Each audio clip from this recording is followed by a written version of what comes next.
Hello everyone, and thank you for leaving your warm houses and your aperitif on a Friday night and be here. Thank you. So I'm Pancrazio. I grew up in Sicily and then I moved to Milan for attending Politecnico for telecommunications engineering in the 90s. The 90s was a critical decade for technological progress because internet that was brewing since the late 60s in the United States spilled over the academia and became a consumer and business phenomenon. And so in 1996, with some colleagues from university, we created our first startup to bring the novelties of internet to the Italian enterprises and companies. And we discovered a lot of wrong ways of doing startups. The first lesson that we learned was that applying a consulting mentality doesn't work, doesn't scale. Okay, every time you get a new project, you do the project, and then you start from square one, having the same problem, finding another customer, finding another project. And don't get me started about navigating the politics of large companies. Okay, so doing business with consulting is a very legitimate business, but cannot be called a startup. Then in 2000 we sold that company to a large publisher in Milan, and I worked in that company for 3 years. And then in 2003 I met another person that was a serial entrepreneur that made fortune in Silicon Valley and was living in Milan, and we started a startup to innovate in doing television. At that time, the internet protocols were used to do television over networks, but they were doing it using the telecommunication company mindset. The network is mine, and I'm gonna run all my services in my network, and everything you connect to my network must be under my control. So you had a set-top box from Fastweb, for example, and everything was working because the network was managed. We were coming from a more counterculture of the internet as a freedom tool, and so we thought this is just a transitional situation because the television will go over the public internet. You will distribute content, movies, TV series, user-generated content without asking for permission. You just put your file on a server and everybody in the world can access it. But it was too early, so nobody was taking us seriously. It was 2003 and then 2004 and so on and so on. And then in 2007, two things happened. In April, Netflix, that was essentially renting DVDs without late fees, that was the innovation, started streaming with people paying a subscription. And they were streaming internet style. Just connect your servers over the internet, and anyone with an internet connection with enough bandwidth, with enough speed, could access high quality content.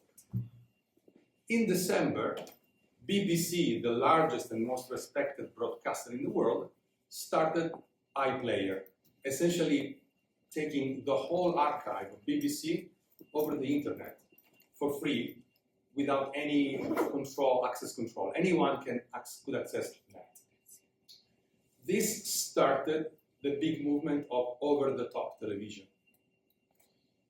Then the catalyzer of this was another object, was the iPad.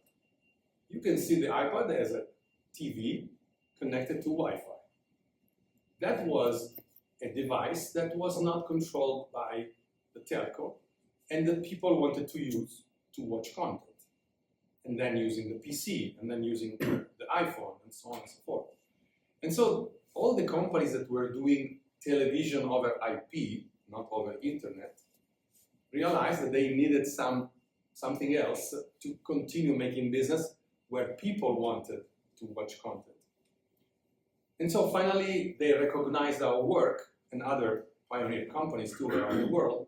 And finally, they started taking us seriously. And we started licensing our software to consumer electronics manufacturers.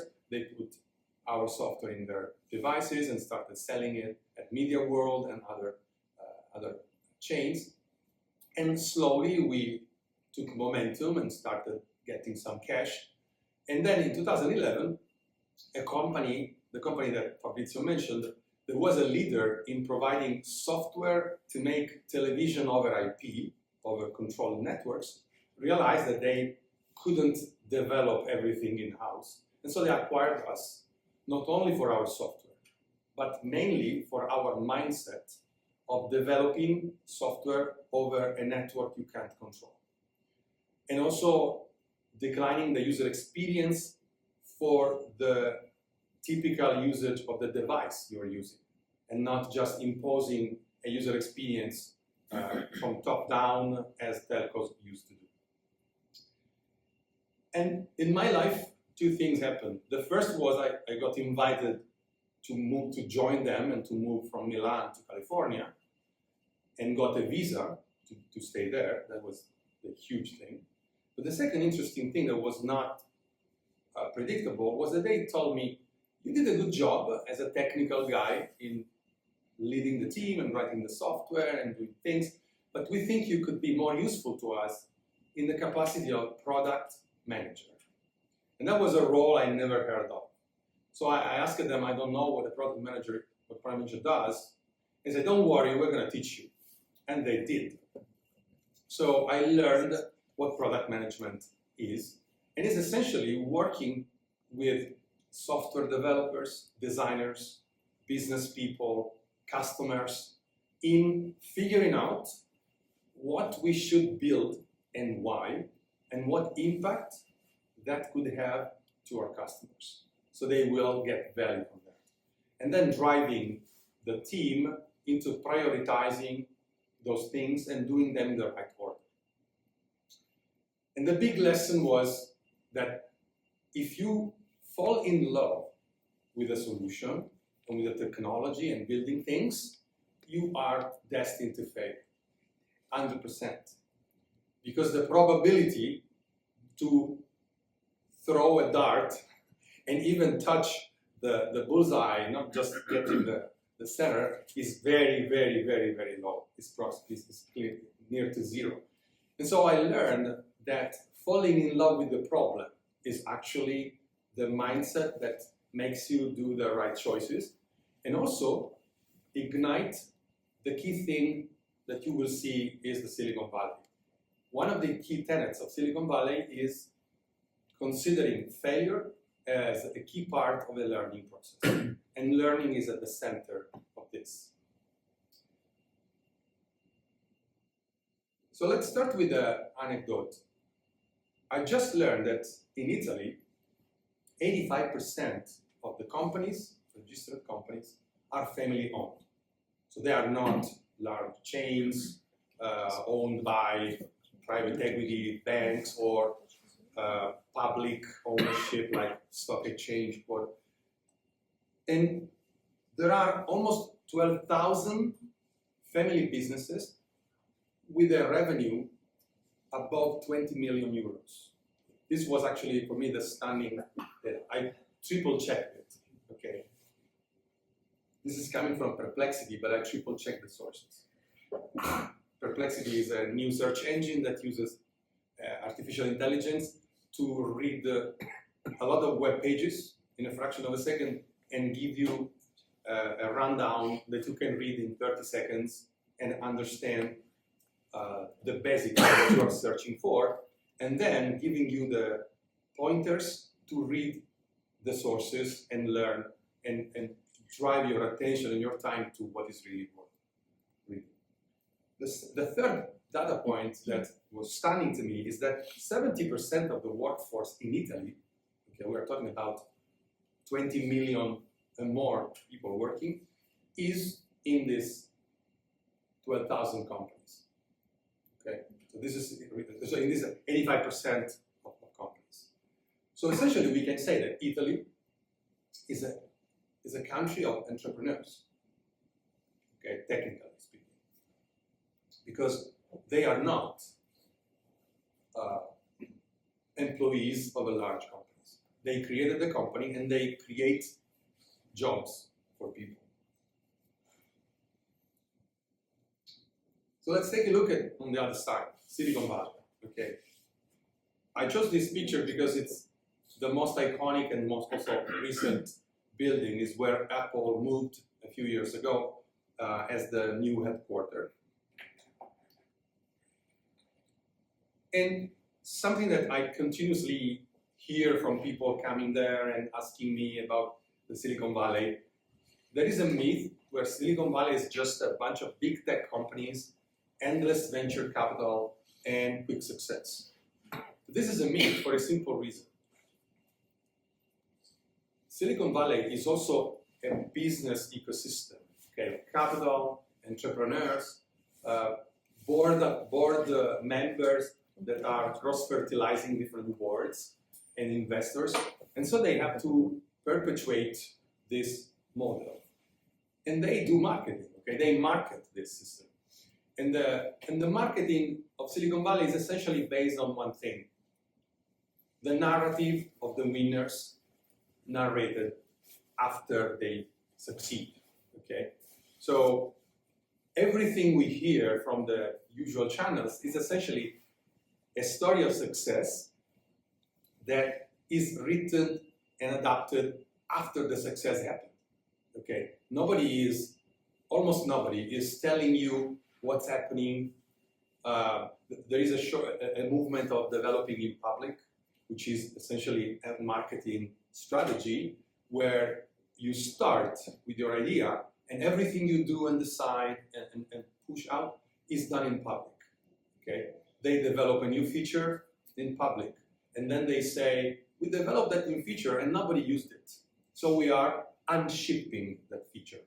If you know the Arc browser, they do that.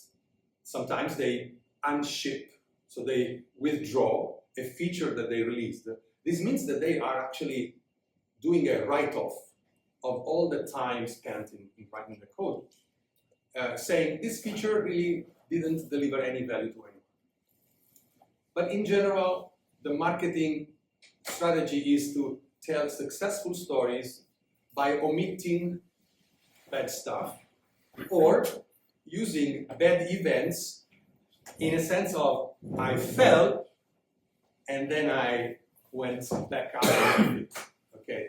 Every time you hear something negative is always to emphasize the fact that they went back up. So this is the approach. And so if you read only those things, you can create an idea that it's like that. You know? It's big tech companies because they grew up, endless venture capital because they went through seed round, Series A, Series B, Series C. They keep losing money. Think about Netflix. If you bought Netflix stocks, you know that Netflix has been losing money for years. Okay, and so what's the point of any entrepreneur can say, what's the point of keeping losing money and people keep buying your stock? Because there is a vision. Okay, and so there is no endless venture capital. Venture capital is limited and measured in deployment. What's the reality? The reality is that Silicon Valley, when you live a few years there, you realize that Silicon Valley is essentially a mindset. So everyone that you meet there shares some traits. If they don't share them, they come and they leave. Okay. One trait is embracing failure as part of a learning process and not as the end of the line. Okay. Another trait is collaboration. Competitors sometimes cooperate in creating a standard just to simplify operations, to simplify integrations. People build expensive and complex platforms and they give away APIs and add-on frameworks so you can develop for free something that you can sell and make business with that stuff. And there's also a culture of risk-taking. Risk-taking means, again, to make a hypothesis. If you play pool, you declare the hole where you want to take your ball, and then make the shot. And if it doesn't work, you look where the ball went, and then compare with your declaration of goal, and then learn and try to figure out what went wrong, what you did wrong, what assumption was not proven. Okay, that's the learning process. Instead of saying, oh yeah, I tried, I'm not good at this, and you stop playing. That's very, very stupid behavior, right? How do they do that? I picked some samples of how they actually do this. Ecosystem collaboration means that universities, corporations, and startups in some way cooperate.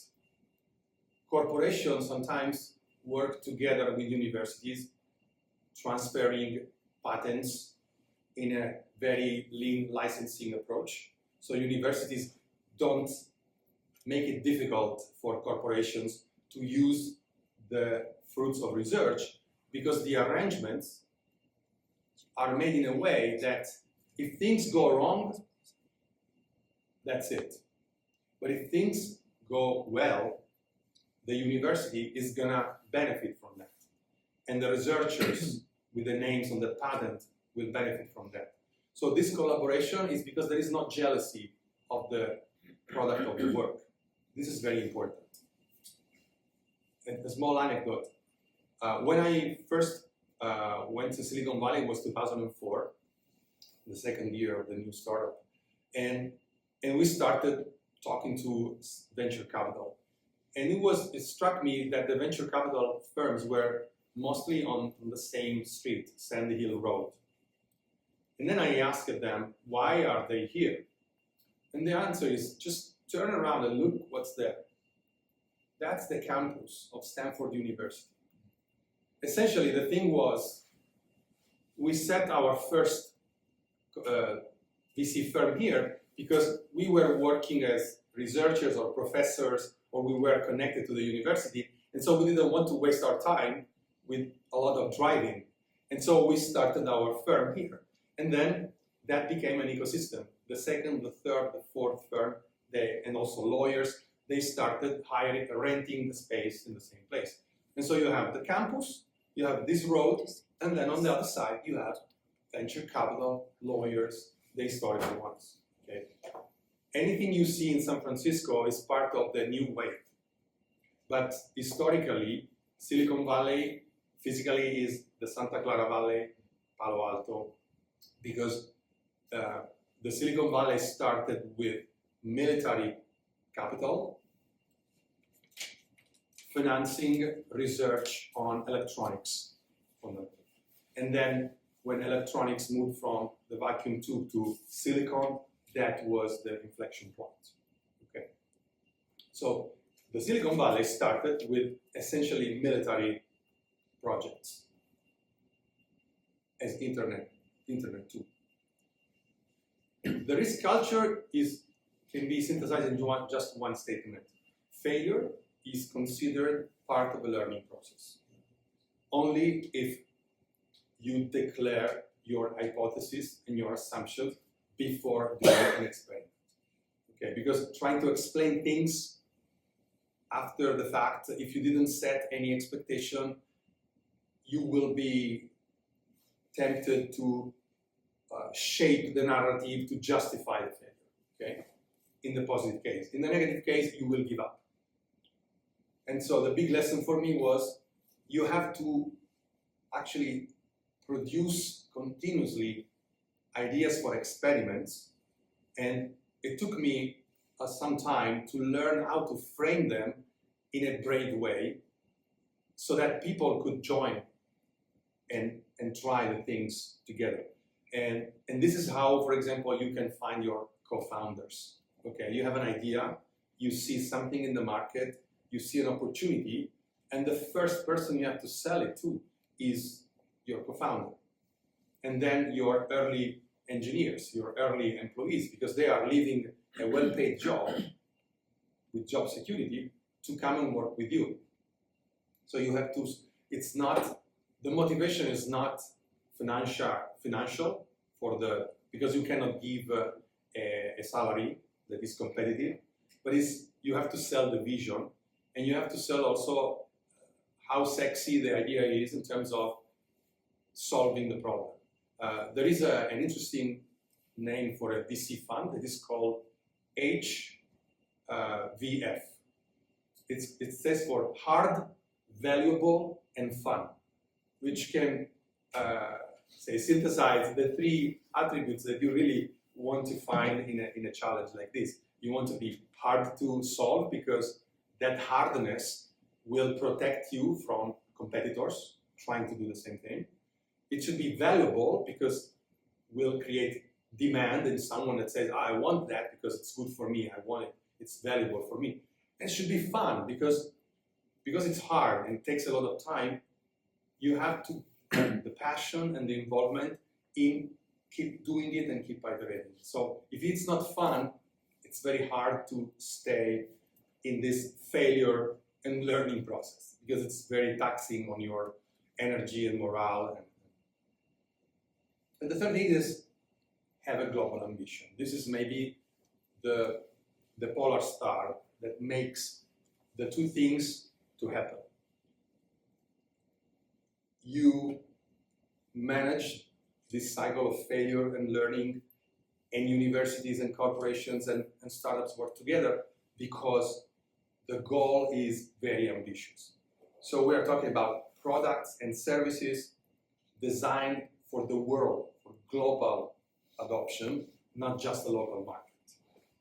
This is, in my opinion, the polar star. Maybe I'm biased because I'm in product management, but this is really what makes me going on and what makes me work on, because I have something that is not doable in a day, in a week, or in a year.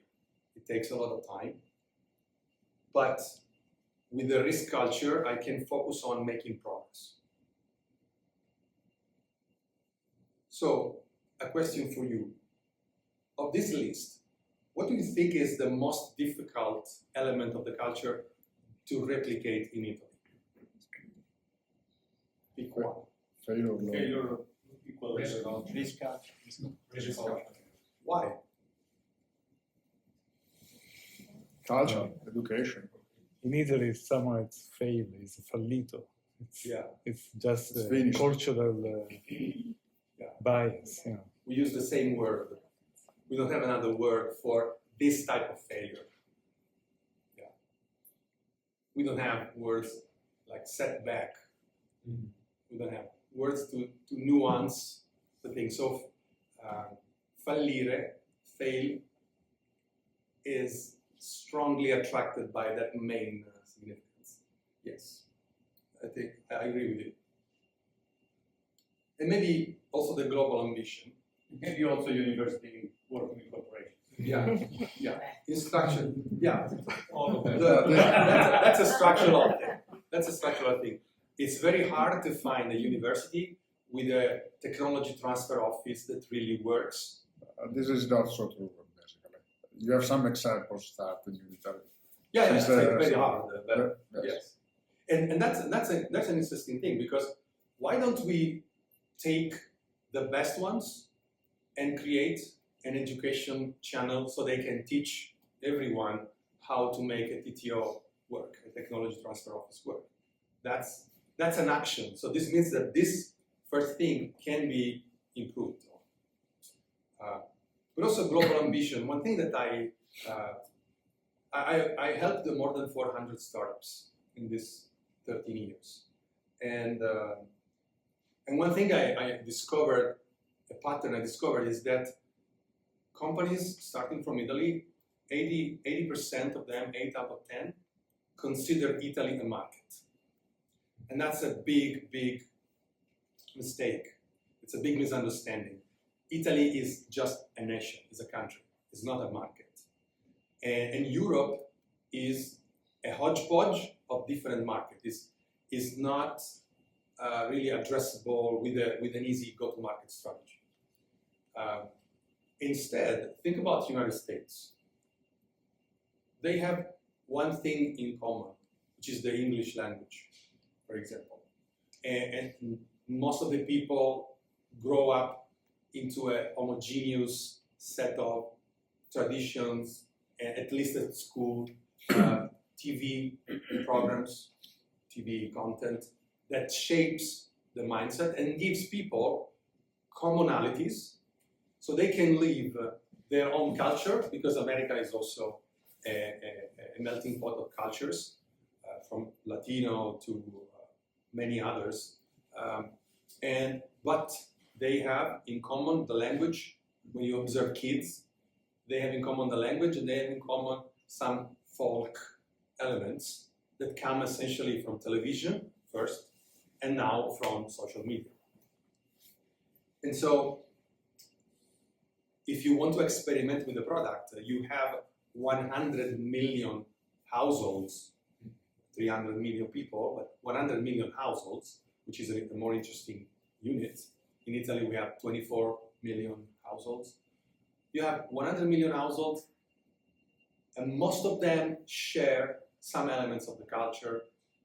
And so, which market would you start from to experiment in terms of pure probability of getting significant responses?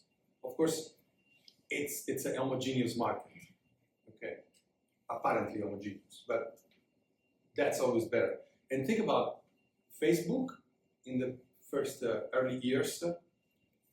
They didn't want to risk launching features in the US, and they found a market that was acting as a good lab with some attributes, and they chose New Zealand because they speak English, they share cultural elements with Americans thanks to TV content, and they are so remote that they are eager to try anything new.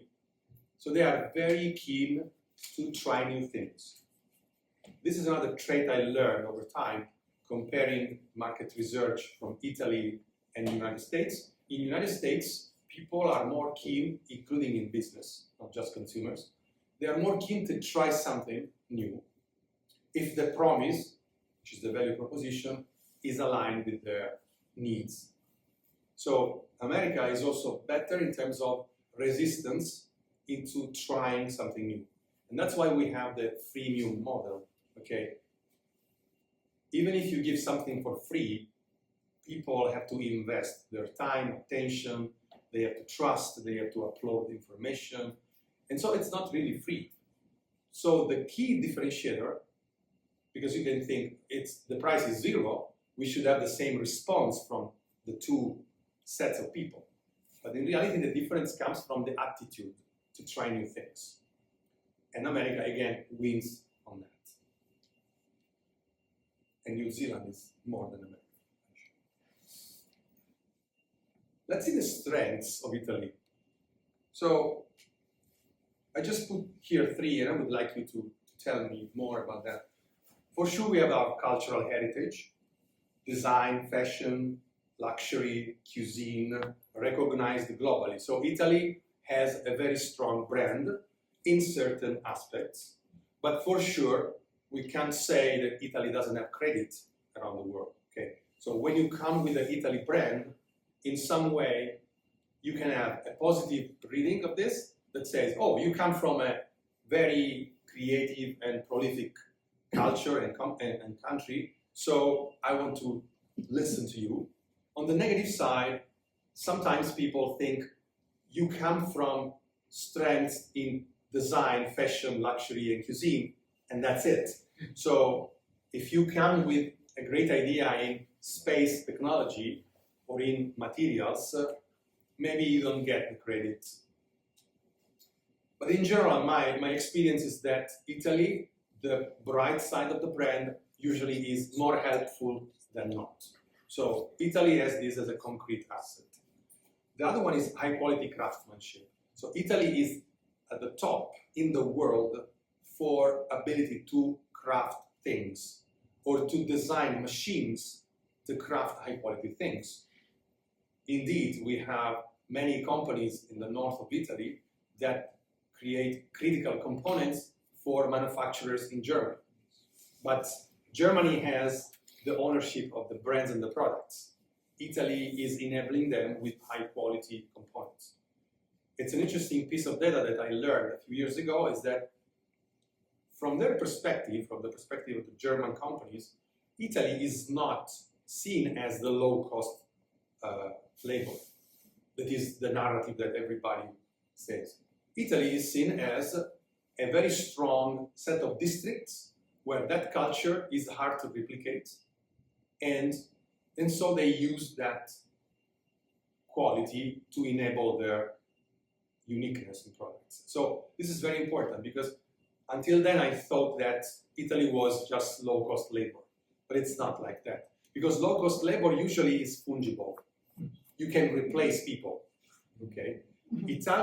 Italians in those specific things like plastic molding or steel, high precision pieces, even glasses and so on, engines, methods for cooking steel with certain properties, they are not fungible. Okay, even if you pay more, it's hard to find that same level of quality. So high quality craftsmanship, I put there because it's really something that is not easy to replicate. And then the entrepreneurial tradition. As you've seen at the beginning, 85% of the companies in Italy are family owned. This means one thing: people are brave enough to become entrepreneurs. This is very important. Because if you are not brave enough, you try to get your job security as a secure, steady flow salary every month, no? The mythical 27th of the month. And that's easy. You put your income on autopilot. If you behave, you're fine. The problem is that most of the companies don't care about the single employee. And so if they have a financial problem, especially if they are public, they have to keep their costs and their future costs under control, so they have to lay off people. And that's why in Italy we have a history of clashes between unions, sindacati, and large companies. Because a large company is so big that it's removed from the single person. And so they see people as just big numbers on a profit and loss sheet. So what would you add to this list as a strength of the Italian culture for entrepreneurship? Anything about education, for example, ethics? Well, we can add something that is positive, like flexibility, because as Italian we are very flexible, able to adapt quickly to new way of working. But flexibility comes from being used to work in very small structures, very small teams. Yes. So on one side, flexibility is a plus. On the other side, it's also a symptom of something is missing. I don't know what's your. That's very true. Yeah. One lesson I learned in America when I started getting training as a manager is essentially this: every piece of training I got from different companies, different cultures, different industries, there was a common element. Your job is to take ordinary people and do extraordinary things. And this is interesting because until then I thought that the talent of a single person could make a difference. Because my experience was in small organizations, as Franco said. A small organization, of course, is heavily impacted by the actions and initiatives and quality of a single person. But when you have to scale, you have to think not anymore in single talented people, but in terms of systems. Systems that can be replicated.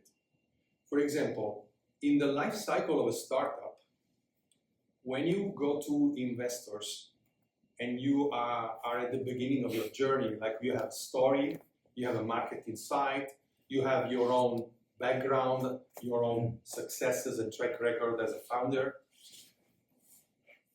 Essentially, you sell that. You sell the narrative of your market insight, essentially saying why the market is underserved in a certain thing, and there will be demand for this, and why we are the right people for this job, okay?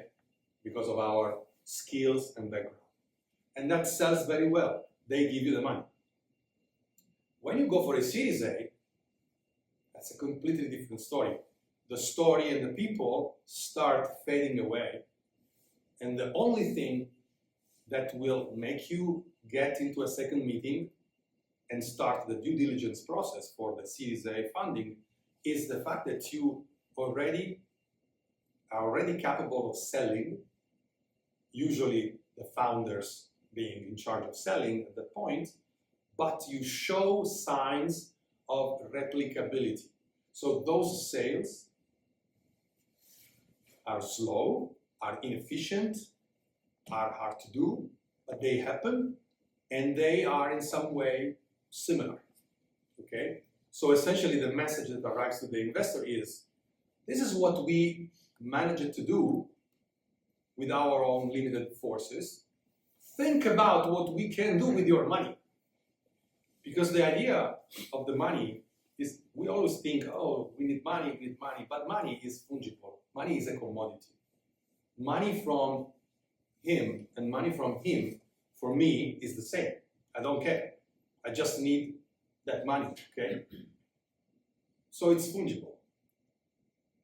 So the attitude of the investor is, show me something.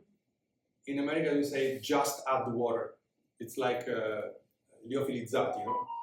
In liofilizzati, you have everything inside. Or you have when you buy the bag at the grocery store, where you just put the powder and you just add water and then it's done, like to make bread, okay?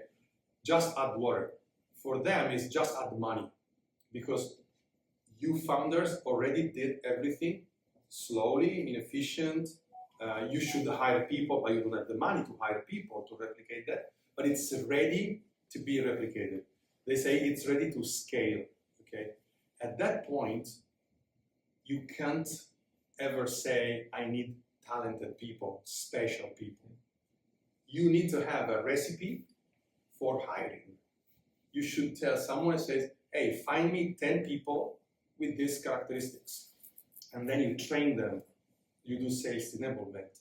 So you have to be able to train them. You have to be able to stop selling as a founder and start being a real CEO, in this case, or a real CTO, and stop selling, stop doing demos, because you should have the machine, the system.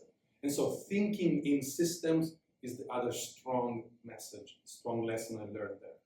So stop thinking about the genius that you have there, which is fantastic for starting, but you need to grow systematically. So this is the other thing. Let's see some challenges. I listed this risk aversion because investors and entrepreneurs and people are very, very, very worried when they take a risk. Complex bureaucracy. If you want to set up a company or if you want to do something, even if you want to open a restaurant, it's really complex because you have a lot of compliances and a lot of things, a lot of different agencies to deal with. And this thing is being also addressed by this incredible idea of the European Union. The European Union is made by how many countries? 27, right? Okay. The idea is, let's create a 28th country that doesn't exist physically, just to have a fiscal and company set of laws, and startups will incorporate in that country. It's like creating Delaware in Europe, essentially. You know, for people familiar with US customs, where Delaware historically has been evolving their laws in a very modern way and very business-friendly way. And so all the companies that are in this innovative frontier, they tend to incorporate in Delaware as the law, and then start operations wherever they want, in California, in New York, whatever. But the law, for the corporate law, is the one in Delaware. And so all the lawyers, they study the Delaware laws because they are the most modern ones. They study also the judgments because they are the most, the smartest in terms of corporate complexity. And so in Italy, we are not in that situation. Think about it. To create a company, we have to go to the notaio, we have to have 2 or 3 certifications and so on, and spend maybe 3,000, 7,000, sometimes even 15,000 euros to just get started, to just start operating. Okay, it doesn't make sense. I got some money and I spent 15,000 euros to that. It's like it's unfair. There is no other word. Okay, it's totally unfair. I'm an entrepreneur. I'm taking a risk, and you are taking $15,000 for nothing, for no value. It's not an investment. Then funding gaps. There is not a system in Italy to deliver capital. There is a lot of capital. Italy is one of the richest nations in the world in terms of static capital, sitting capital, money that is doing nothing, essentially, is at the top. But there is no system to deploy that capital because there are no people with the right mindset to administer the deployment. Because culturally, we come from real estate, definitely not a good school for this. We come from private equity, definitely not a good school, because in private equity, you look for companies that can run and they have a potential, and you have a lot of numbers about that. In a startup, you have 0 numbers. So private equity is not a good school. If you put private equity people or bankers in charge of venture capital, it's a recipe for a disaster, or in the best case, nothing's going to happen. That's why the government, the Italian government, a few years ago, rushed to unlock the money that all the people put into the postal service to deploy that capital into small startups. But they did it in a very clumsy way, so the startups had to start accounting, and then the bank will give them back the money only when the invoice gets paid. It's complicated. So not good for founders. And then the lack of a tech ecosystem integration. There is no connection between universities and corporations. Startups don't have any tool to access research, or a researcher that wants to become an entrepreneur doesn't have a path or some education to do that. And so universities are not factories of entrepreneurs in any way, even when they have intellectual property that is really, really strong.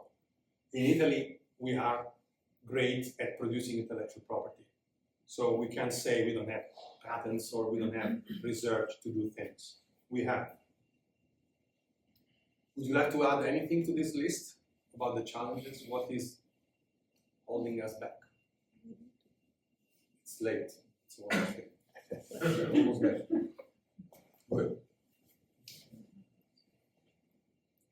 So the idea that I want to share is I've seen a lot of founders, Italian founders, that they spend a lot of time and passion in reading books about the Silicon Valley approach. They watch videos, they read blog articles, and they really memorize those things. They really know that. They even try to do that. But the problem is that, as you've seen, if you don't have the right match between the practice and the substrate, the cultural substrate, those things will not work. First of all, because the ecosystem is not understanding what you're talking about, and the people you call to join you, they don't understand what you are doing and what leverage you have, and what leverage they have to come and really take this venture with you. And so copycat doesn't work. We need to interpret our heritage and our strengths and contaminate with international view. And as our motto says, we have to have the feet in the town, but the head in the world. So the first thing is to really expose ourselves to international people, international ways of doing things. And so, for example, startups, instead of trying to interview people in Italy and try to shape the product for Italian market, just spend some money, invest that money. Instead of spending it in 1 year in Italy, spend that money and stay 6 months in Netherlands, UK, Germany, France, Spain, and start exercising and creating a product that can accommodate different markets. Or if you can afford it, go to United States or Canada and start doing it there. Okay, at least go to UK. So don't waste your most important months, initial months, in trying to explore the Italian market. The Italian market will come because Italy is a good market, but it cannot be where you shape your mold. Okay.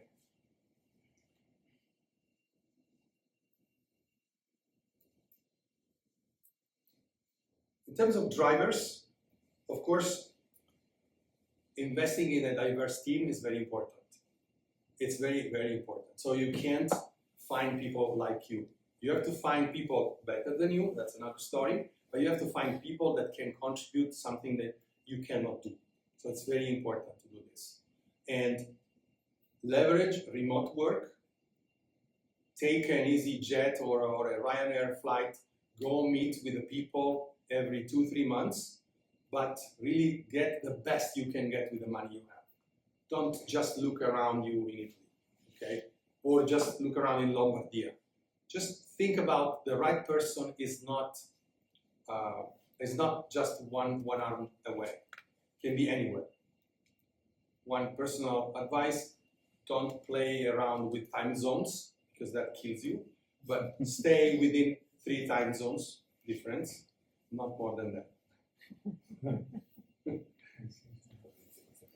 Some practical steps.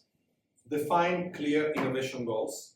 Okay, don't waste your time in redoing things that are already available in the market, but focus on what's different. Those other things will be done later. Build international networks.